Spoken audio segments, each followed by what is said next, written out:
Fala galera, beleza? Lui aqui de novo.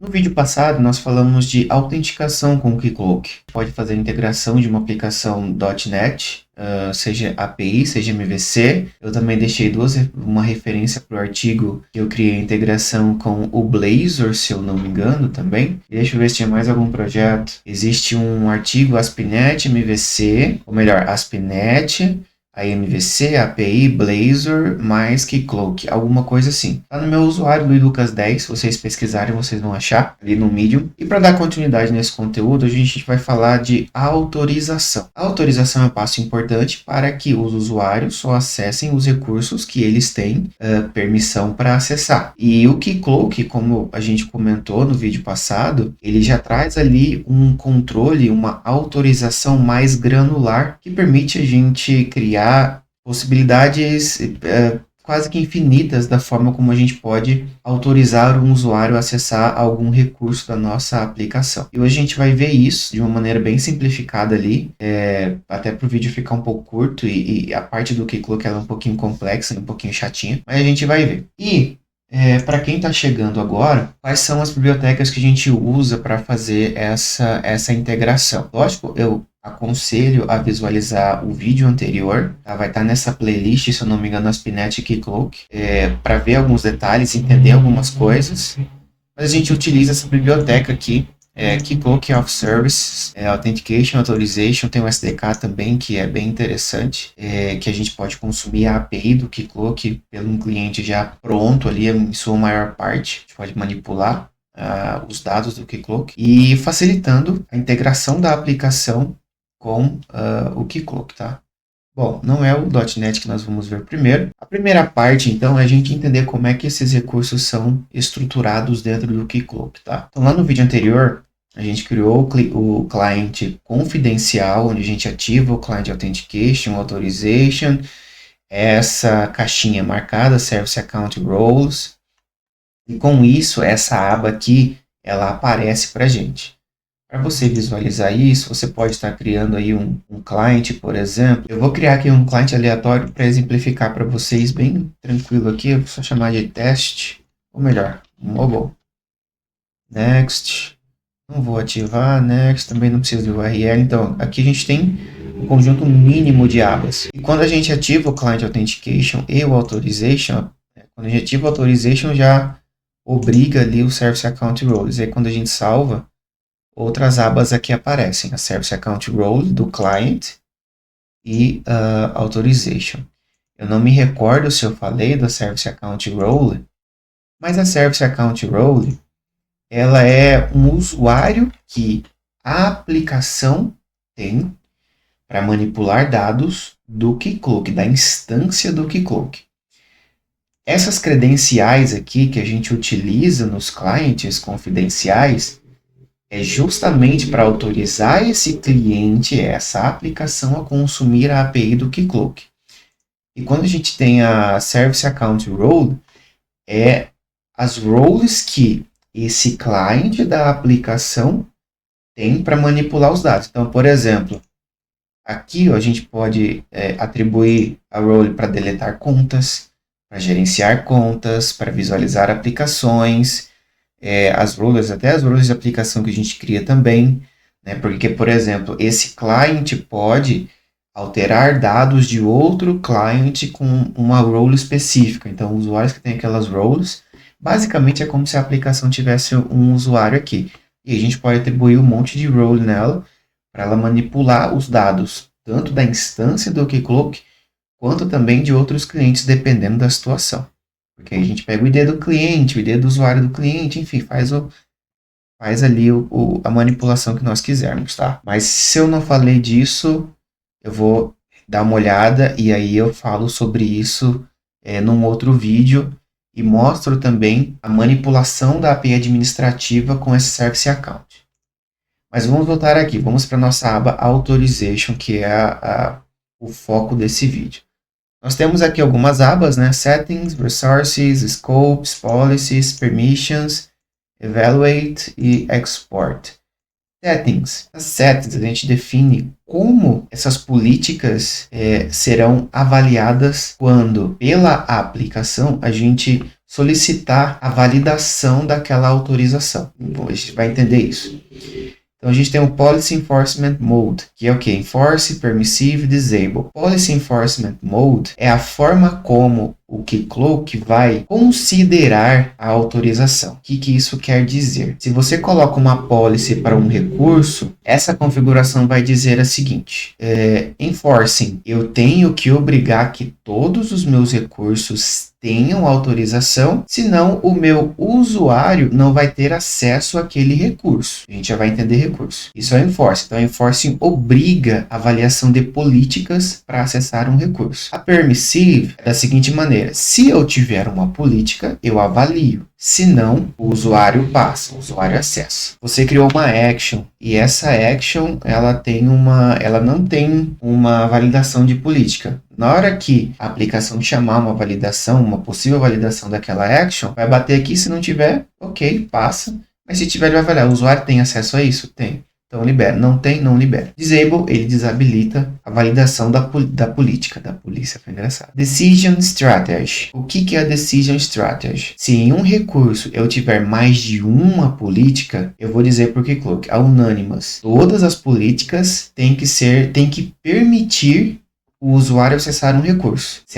Se uma política não permitir, eu tenho 3 políticas que permitem, uma que não. O usuário não acessa o recurso, ele não vai utilizar. Já a afirmativa é: se eu tenho uma das políticas, eu avalio essa que existe. Então, essa é a configuração da autorização. Recursos, a gente pode inventar a definição que for necessária para o escopo. Inventar não, mas a gente pode definir qual é a necessidade do escopo. Por exemplo, a gente pode definir que uma controller e todas as actions é um recurso só. De maneira com que a gente vai colocar só o URL barra um asterisco aqui, por exemplo, e a gente coloca uma política para acessar. Então, vamos imaginar um CRUD, onde somente, sei lá, a role de administrador ou a role de RH, gerente de RH, qualquer outra coisa, ele pode acessar todas aquelas actions. Então, é um recurso. Pode ser também um grupo de funcionalidades que estão em diferentes controllers, por exemplo. Vamos dizer que você tem um cadastro que é um wizard, e aí esse wizard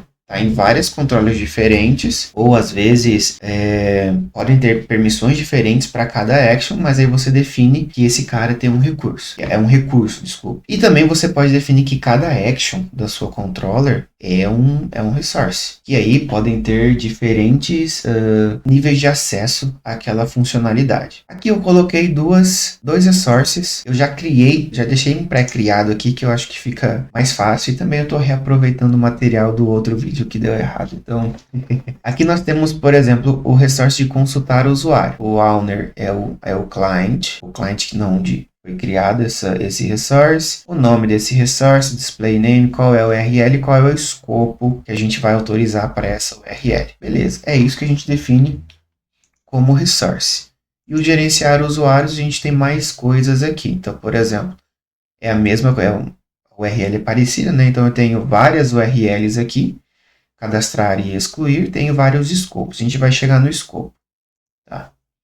Então, você pode definir ali o conjunto de resources que a sua aplicação vai ter. Pode ser uma controller, pode ser um conjunto de actions, como pode ser também várias actions separadas. E aí, vai da necessidade que você tiver. Você pode misturar, desde que você documente, desde que você e seu time documente a forma como você está definindo esse resource, mas você avalia à medida com que você precisa. Escopos. O que é um escopo? Bom, o nome aqui, agora que eu vi que estava sem zoom e estava pequena a letra. O escopo é um escopo. Então, assim, dentro do seu resource, por exemplo, de usuário, você pode ter actions para a parte de cadastro, actions para a parte de edição, actions para a parte de exclusão, desativação, actions para, sei lá, alterar o usuário dele em outro lugar. E cada action, e aí que complica um pouquinho, ela pode ser um escopo. Então, Por exemplo, eu tenho o escopo de listar. E aí na sua action você tem uma busca paginada, uma busca por ID, uma busca por um atributo qualquer, uma busca por, sei lá, por vários atributos, mas não é uma paginação. Você pode ter várias actions que fazem a ação de buscar dados de usuário. E aí você pode ter escopos diferentes. Por exemplo, você pode ter um buscar por ID que não é para editar, e você pode ter um buscar por ID que é para editar. Então você faz dois escopos, por exemplo, que vai estar no research de usuário. Você faz o research de buscar, o escopo de buscar por ID editar e buscar por ID visualizar. Mas o exemplo que fica mais simples, bem mais simples de se entender, é um CRUD: cadastrar, excluir, listar e, por exemplo, editar. Você cria 4 escopos desse e você vai atribuir esses escopos aos resources, de forma com que a gente vai montar a permissão lá na frente baseada nesse escopo. Então, se você tem um CRUD, por exemplo, você pode colocar todos os escopos dentro desse CRUD, dentro dessa controller de CRUD, e depois, por esse escopo, você vai definir o nível de acesso. A gente vai chegar lá. Mas basicamente é isso. O escopo ele vai definir um escopo de ação ou até mesmo de dados que esse usuário pode ter acesso ali. Imaginando um cadastro grande, complexo, um relatório, você pode definir escopo ali, o relatório, underline, visualizar financeiro, relatório, visualizar pessoas, relatório, visualizar horas, e tudo isso é dentro de um relatório bem grande ali, um relatório empresarial, vamos imaginar uma situação como essa, na qual várias pessoas têm acesso, mas a partes diferentes de informação. É um pouquinho complexo, mas com a prática você vai entendendo um pouco mais. Eu confesso que para mim ainda algumas coisas são obscuras, porque eu comecei a explorar isso um pouco agora para os projetos que eu estou desenvolvendo. Então, assim, vão aparecendo coisas aqui que às vezes dá uma confundida. Mas vamos lá, seguimos. Aí você tem as policies. Policies, como o nome diz, são políticas. O que são essas políticas? É um relacionamento entre recursos do Keycloak, não recursos da aplicação. Então, por exemplo, essa política aqui, criar dados, ela é baseada em roles, e a gente coloca aqui qual role que nós queremos atribuir a essa política. E essa política ela pode ser baseada em várias coisas.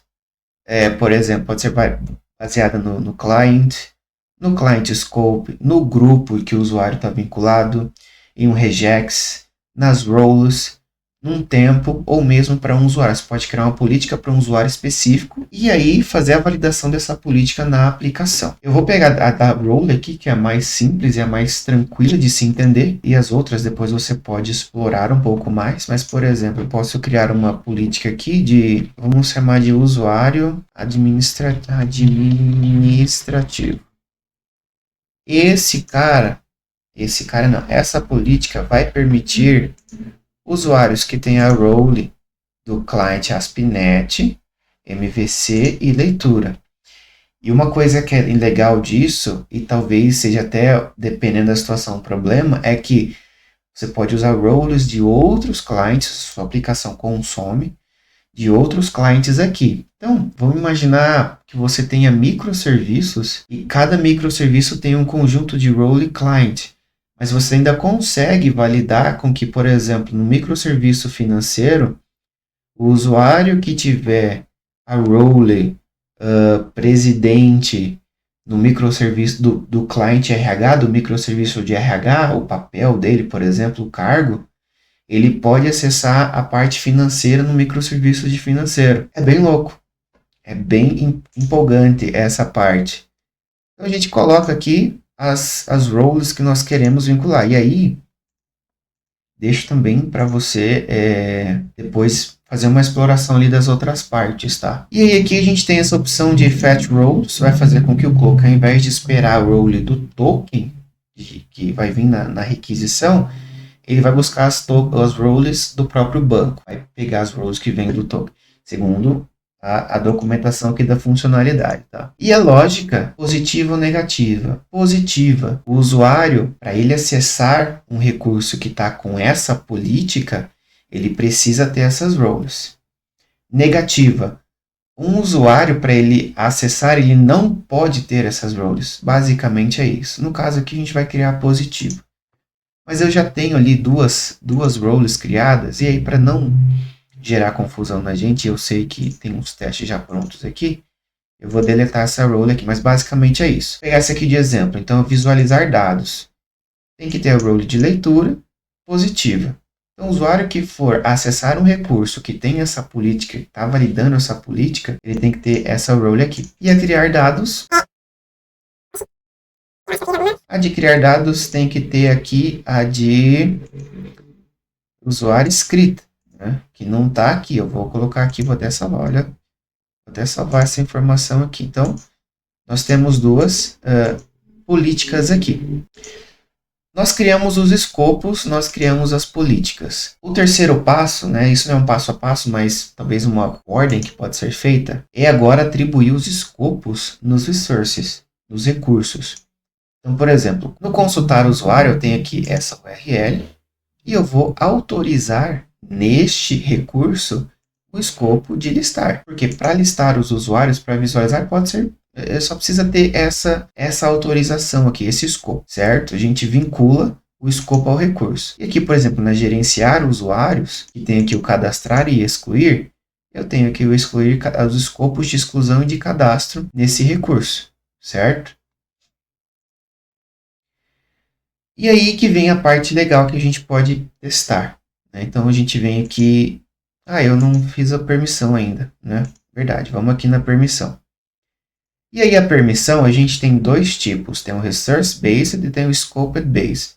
O Resource Based, a gente vai fazer a permissão com base em todo o recurso. Então a gente não vai pegar só o escopo, mas sim todo o recurso que está cadastrado ali, se tiver um ou se tiver um barra asterístico, por exemplo. Então aqui nós temos resource consultar usuários e gerenciar usuários, né? Se a gente voltar lá no nosso recurso aqui, a gente tem consultar e gerenciar. E a gente cria uma permission. Eu não vou criar o resource porque ele vai dar conflito com o meu escopo aqui, mas eu vou mostrar aqui para vocês. Então a gente coloca o nome para essa permissão. E aí, né, tem que ser um nome que seja legível, entendível. Lógico que tem a descrição também, né? Então, sei lá, vamos colocar aqui usuário, administrar usuário, administrar usuário. Vamos colocar essa permissão aqui. Permissão que possibilita a criação, edição e exclusão do usuário. E aí a gente cria aqui, coloca qual é o resource. Então, por exemplo, consultar o usuário, gerenciar o usuário, pode ser vários resources. E coloca as políticas aqui que a gente quer que esses resources tenham. E aí nós temos o outro Decision Strategy aqui. Então, nós temos afirmativo, unanimous e consensus. Afirmativo. A gente volta naquele mesmo, na mesma situação ali da configuração. Tem que ter alguma das permissões, alguma das políticas, né? Pode ter alguma das políticas. Para a parte afirmativa, unanimous. Tem que ter todas as políticas. Se o usuário não tiver todas as políticas vinculadas a ele, não vai liberar. Consensus se eu tenho mais políticas que permitem do que não permitem, então eu vou permitir o acesso do usuário, senão eu não vou permitir. Mas eu não vou criar isso aqui. Isso aqui é só de exemplo para saber o que é com base no recurso. E a gente tem o Scoped Base, que também é semelhante, mas a gente faz por escopo. Então a gente vai pegar um recurso e vai autorizar um escopo daquele recurso. E lembra que nós vinculamos um recurso, ou melhor, vinculamos um escopo para o recurso, e aqui vai aparecer todos os recursos, todos os escopos, que estão vinculados com esse recurso. A gente seleciona os escopos e seleciona quais são as políticas. Então a gente pode criar dados e visualizar dados.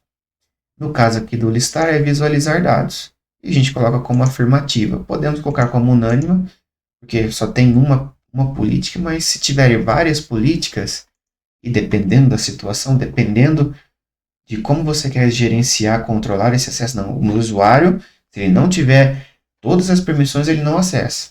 Beleza? Coloca unânimos aqui que vai dar boa. e aí a gente autoriza o escopo de um recurso. Por isso que o recurso ele depende da necessidade da autorização. Se eu estou fazendo um CRUD, eu posso fazer fazer a controller ser um resource completo com todas as URLs e criar vários escopos e atribuir esses escopos aos recursos. E aí eu posso criar políticas diferentes para listar, para cadastrar, para editar, para excluir. Se for um conjunto, aí a gente pode colocar, cadastrar lá o recurso com um conjunto de URLs e também colocar os escopos. Aí se for por action, então vai depender de como vai ser a análise que você vai ter em relação à funcionalidade que você quer controlar o acesso. E aí a gente seleciona aqui os escopos, coloca ali o resource que nós queremos controlar e coloca a política. Então, nós passamos escopo, definimos o que é o escopo, basicamente um conjunto de ação que pode ser realizado em um recurso. Segundo passo, a gente atribui o escopo para os recursos. Vamos criar esse wizard, vamos dizer. Cria os escopos, cria os resources e atribui os escopos aos resources. Terceiro passo, cria a política, sendo ela baseada na role do usuário, baseada no próprio usuário, baseada num tempo específico, no client, enfim, tem até um agregado aqui que você pode juntar várias políticas. Então, pode ser o usuário que tenha permissão XY, ou que tenha permissão XYZ, ou que está num tempo XYZ.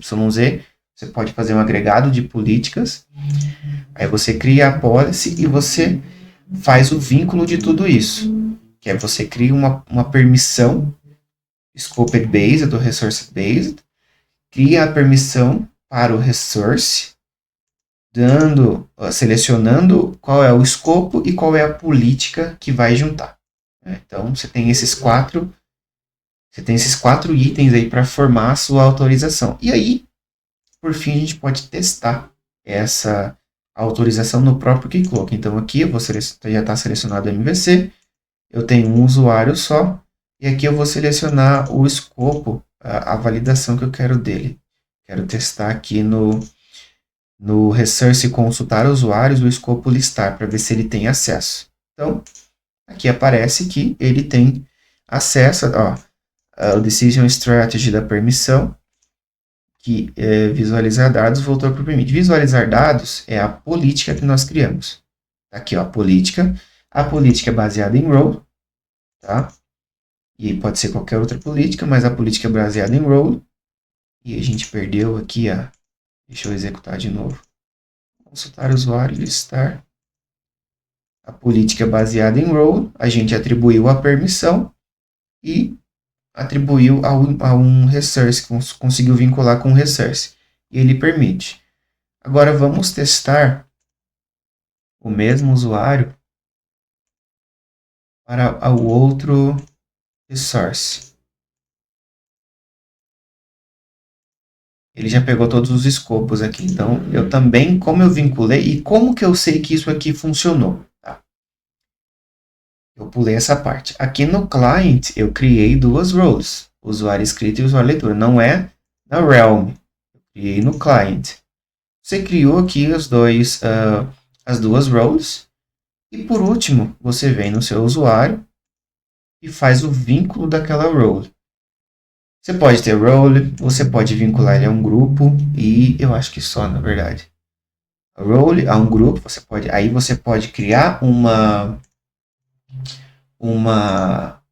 autorização, uma permissão baseada você cria uma política baseada em grupo, por exemplo. Seleciona um grupo. Qual é o grupo que você quer vincular? Então, usuários desse grupo podem acessar, vão ter permissão para fazer alguma coisa, e você cria a permission baseada no escopo, baseada no recurso. Bom, já temos aqui 30 minutos de explicação de Keycloak. É bastante coisa. E isso aqui é só a pontinha do iceberg do que a gente pode fazer. Tem ainda milhares de recursos aqui que a gente pode explorar, que eu confesso que nem eu sei todos. Isso aqui para mim também é um pouco novo, e algumas configurações, o próprio protocolo OAuth, que é o que o Keycloak é baseado, que aí tem o OpenID. Por ele ser um protocolo, então ele traz ali muita coisa. Lógico, se a gente conseguir entender o protocolo, que é a base disso, já facilita muito o entendimento de Keycloak, né? Mas quando você vem de cima para baixo, né, entendendo o que é o Keycloak, para depois entender o protocolo alfa, entender todo esse recurso é um pouquinho mais complexo, né? E à medida com que eu estou explorando, fazendo os meus projetos, vão aparecendo mais coisas que eu mesmo invento, como é meu projeto. Eu posso inventar o que eu quiser aqui para atender minha necessidade. E aí vão aparecendo coisas que eu, por exemplo, já fiz a manipulação da criação de usuário, atribuição de usuário a grupo, a role, questão de senha, usando a API administrativa, usando o client. Pode ser que eu coloque isso num outro vídeo e mostre para vocês. Bom, do Keycloak, dessa parte inicial de autorização, é exatamente isso aqui. E aí a gente tem o código, né? O que tem no código? Bom, nós já temos aqui algumas implementações que nós trouxemos do outro vídeo, mas nós não passamos por isso, porque o foco do outro vídeo era autenticar o usuário, e esse agora é autorizar o usuário. Eu vou passar aqui com vocês essa configuração do Keycloak, como que a gente faz essa parte, explicar um detalhe muito importante aqui. Então, são dois projetos, né? Tem uma API e tem um MVC. O MVC é um pouquinho mais complexo. Eu vou começar pela API, que pela API é mais simples, tá? A gente só precisa colocar essa configuração aqui. Então, você instala o pacote na API, vem aqui Add Keycloak Web API Authentication e passa a configuração.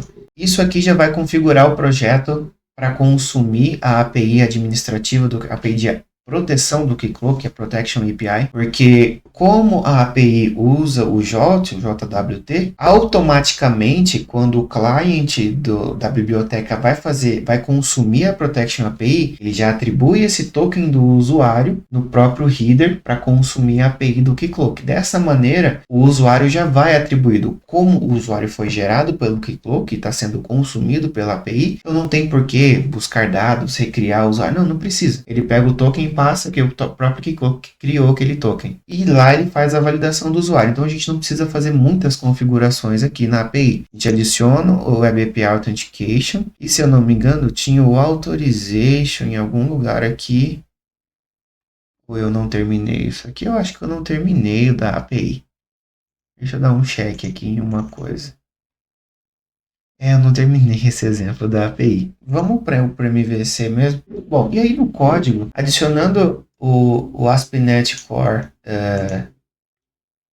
o Keycloak Auth Services na aplicação, eu vou usar o MVC de exemplo, porque o MVC ele tem algumas configurações a mais aqui necessárias para fazer.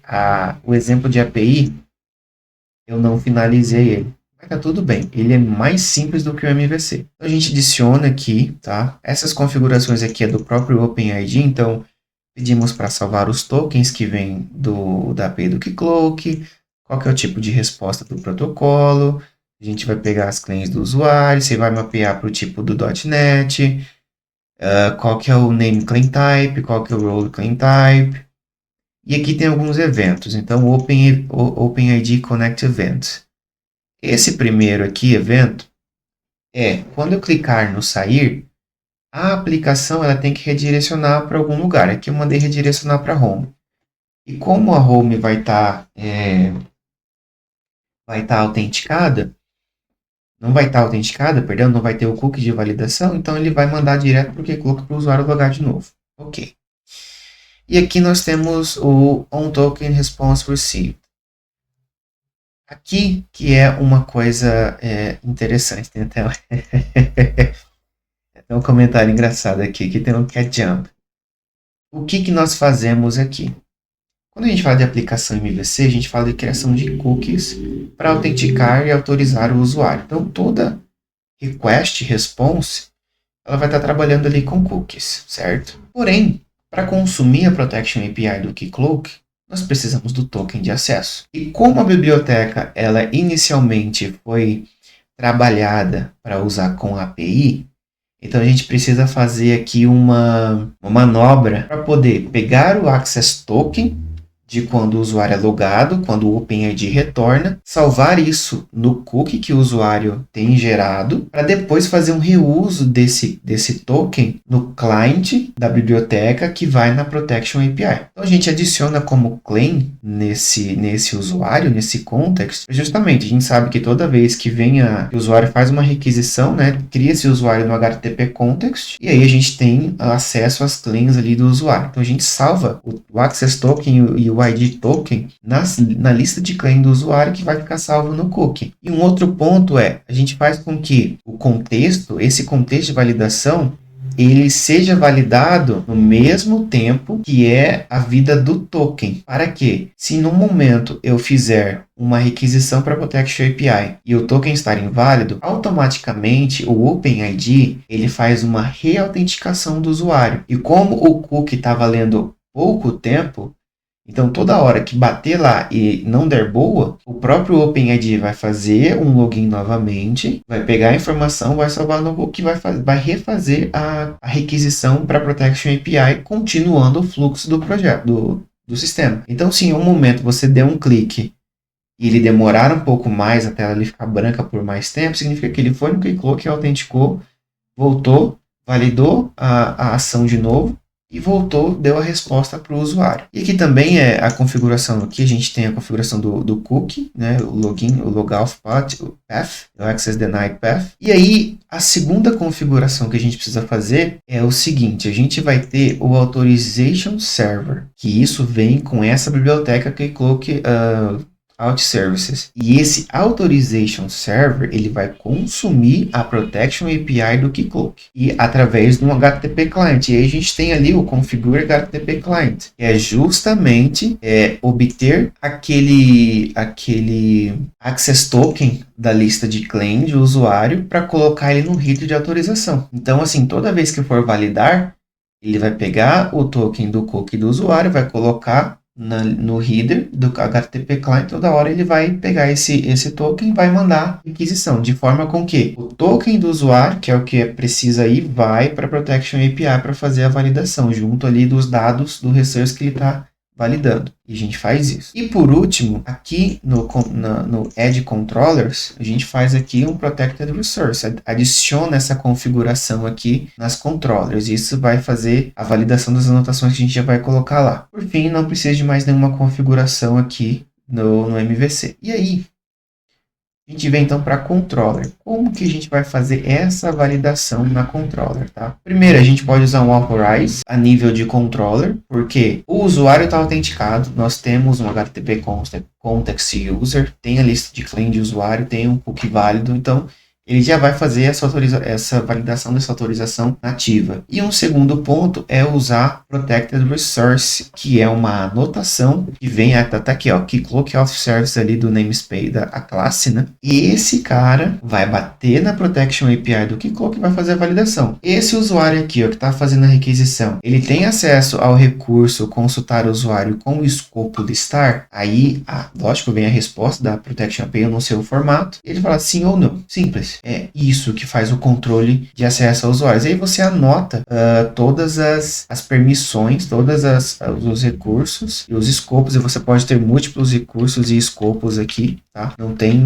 Ele vai fazer a validação, mas aí tem duas coisas que eu confesso que eu não explorei. Primeiro, se toda requisição ele faz a validação, eu acredito que sim, que durante uns debugs que eu fiz, para cada método que eu consultei, ele foi e voltou na API, então eu acredito que ele vá toda hora na Protection API para fazer essa validação. Isso é bom e ruim ao mesmo tempo. É bom porque toda mudança que acontecer na autorização, lá no Keycloak, ela automaticamente já reflete na aplicação sem o usuário precisar sair e entrar de novo, sem ter um cache, sem nada. Então, colocou a validação ali, a aplicação sai. Vai fazer o consumo da Protection API. Então, eu acredito que seja dessa maneira, não sei se tem como fazer diferente, e isso pode ser um gargalo dependendo do tamanho da aplicação e dependendo da quantidade de usuários e como tal a instância do Keycloak, enfim.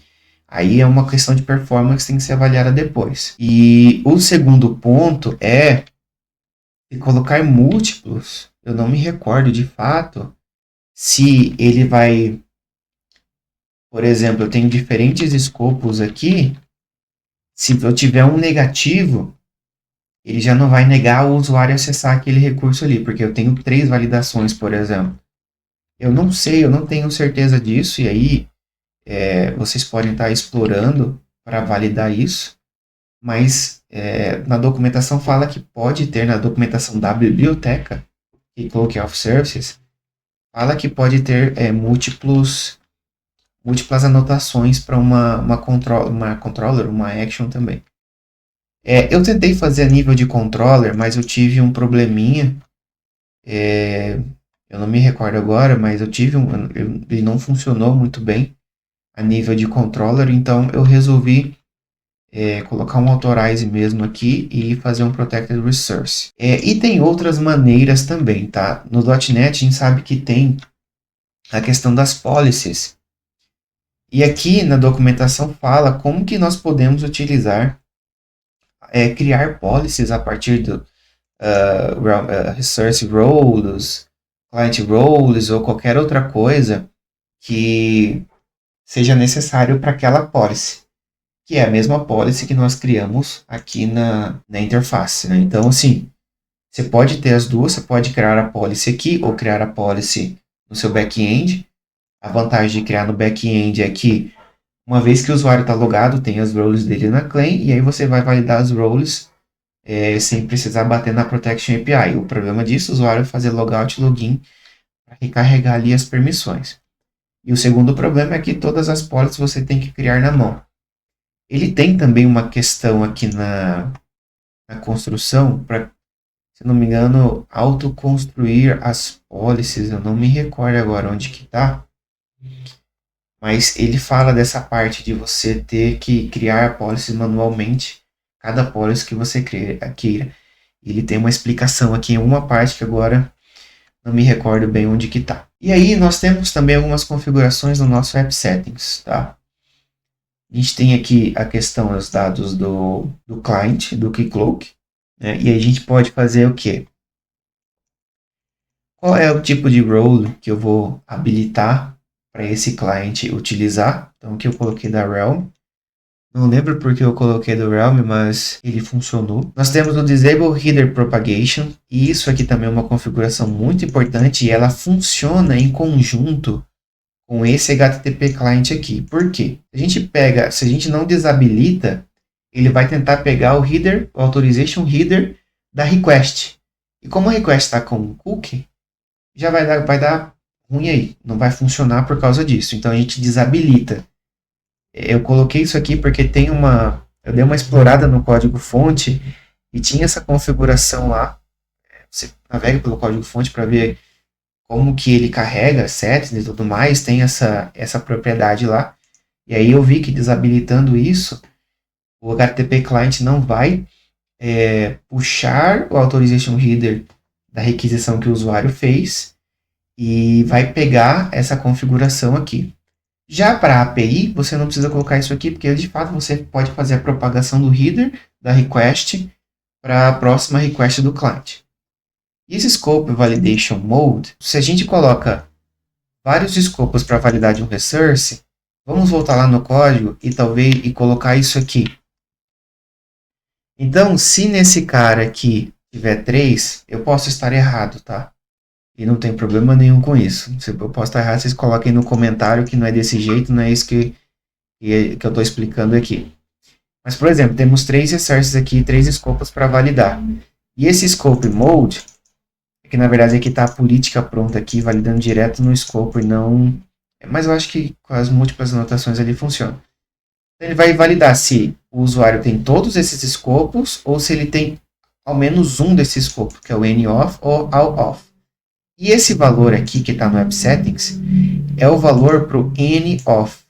Como que eu sei disso? Eu abri o enumerador da biblioteca para visualizar quais eram os valores que estão presentes lá nos enumeradores. E o 1 é o N-off, que ou seja, se ele tiver um dos resources, faz a validação. Se ele não tiver, não faz. Mas isso não... Me confundi um pouquinho agora se é a biblioteca. Eu acredito que a biblioteca vai fazer esse controle desse acesso, tá? E não tem nada a ver com o resource, com a permissão que nós definimos lá no Keycloak. E sim, como a biblioteca vai atuar com a validação desses escopos, tá? E aqui, para a gente finalizar esse vídeo, né, que nós já temos aqui quase 1 hora de vídeo, com tudo isso aqui configurado, vamos executar. Então, eu vou selecionar aqui o MVC HTTPS. Vamos esperar abrir aqui. Deixa eu já pegar aqui qual que é o usuário. Eu acho que eu sei a senha desse usuário. É essa mesmo. Então, tá aqui, ó. Esse usuário tem a permissão para acessar. Eu vou vir aqui no Keycloak. Vou pegar aqui o client, MVC. Vou aqui no Authorization, Permission. Eu vou tirar essa tela aqui, essa permissão. Deixa eu só verificar aqui, criar dados de usuário. Tá ok. Associado a criar dados de usuário. Vamos fazer um teste quente aqui. Ó, na hora. Eu já não consigo cadastrar nem excluir, mas eu consigo listar. Porque o listar, eu não tirei. Se eu tirar o listar aqui, acesso negado. Acesso negado, acesso negado. E a gente recria, então, as permissões. Eu vou criar baseado no escopo. Então, visualizar dado de usuário. O resource é o consultar o usuário. O authorization scope é o listar. E as policies é o visualizar dados de usuário. E ela é afirmativa. Cannot be dated to conflict policy. Conflicted policy. Ué, como assim conflicted policy? Eu acho que é o nome. Ah, eu acho que é o nome. Vou fazer um teste aqui. É o nome do conflito. A gente voltar aqui, já conseguimos acessar. E aí eu vou criar outra permissão. Então, permite cadastrar o usuário. Eu vou aplicar aqui o recurso gerenciar o usuário, ao escopo cadastrar, a policy criar dados de usuário. E ela é afirmativa. Beleza. Consigo cadastrar, não consigo excluir. Então, nem precisa fazer o excluir, né? Porque o excluir é só eu alterar a policy lá e colocar para ele excluir. Então, sim, nós temos a nossa autorização funcionando com o Keycloak. E aqui, ó, no console a gente vê, ó, ele fez a requisição e deu falha para o usuário YouTube, no caso aqui. Deu 403 aqui, ó. Então, provavelmente ele vai a toda hora, a todo momento, consultar essa API para fazer a validação desse acesso. Isso é, como eu disse, né, bom e ruim ao mesmo tempo. Então, assim, a gente termina esse exemplo. Eu não vou dizer que é o final, né, porque tem mais coisas que eu estou desenvolvendo e que eu já descobri aqui com o Keycloak e o ASP.NET. Pode ser que venha mais um vídeo aí de ASP.NET com o Keycloak e talvez a gente fale da parte administrativa, criar usuário, editar usuário, vincular usuário a grupo, enfim, fazer mais outras funções. Mas, de forma resumida e bem simplificada do que é possível, a gente consegue então usar o recurso da autorização granular do Keycloak sem fazer um esforço tão imenso. A gente tem que usar a ferramenta da forma como facilita a nossa vida, né? E não recriar a roda, reinventar a roda e fazer qualquer outra coisa. E aí você pode viajar, né? Você pode criar vários clientes, verificar se o usuário tem o login do cliente B para consumir um resource do cliente A, enfim, inúmeras possibilidades agora. E se você ficou até aqui, muito obrigado por assistir esse vídeo. Se esse vídeo te ajudou e pode ajudar seus colegas, compartilhe. É uma frase que eu aprendi essa semana, é compartilhe conhecimento, né? Compartilhe esse vídeo, compartilhe nas redes. Se você quiser deixar um comentário elogiando, criticando, corrigindo, fique à vontade, pode colocar, pontuar correções, né? A gente não nasce sabendo tudo e a gente está aqui para aprender. Então, se você souber mais que eu vou ficar extremamente feliz de você compartilhar esse conhecimento comigo, essa correção, e a gente construir soluções melhores para que possamos utilizar. Né? E aí compartilhe com a sua rede .NET, com seus colegas, com seus gestores, talvez, né? Dependendo da situação, falar, ó, que funciona, dá para fazer isso, aquilo, ó, os recursos que nós temos aqui. Crie POCs, teste, experimente, aplique. Quem sabe isso não possa resolver um problema que você está tendo hoje. Muito obrigado e até o próximo vídeo. É nóis!